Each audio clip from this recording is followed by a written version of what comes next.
China and Russia have been accused of being more interested in selling arms. We have to remember that the royal family there has complete control over the government. The royal family appoints the government, and the Prime Minister there has been in power for 41 years unchallenged. I'd like to see that the monarchy become a constitutional monarchy where democracy is brought in and the population have a lot more say in how the country's run. I mean, there is sympathy that Palestine has a right to exist, and Israel has said we will end the occupation, we will respect their rights, we will reduce the settlements, but first of all, we have to have recognition from our enemies, from Hamas, that they won't attack us.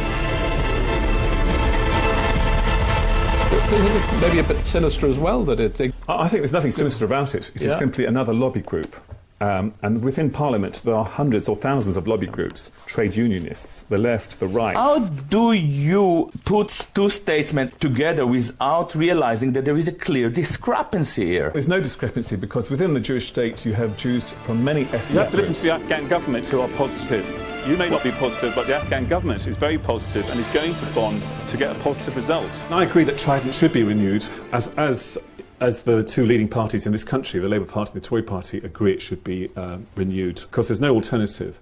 If we don't have it, we're vulnerable. And it only costs, over the next 40 years, 5% of the defence budget. We're a wealthy country. We spend far more on the NHS, education, social services. But also, we're more likely to be at risk without it.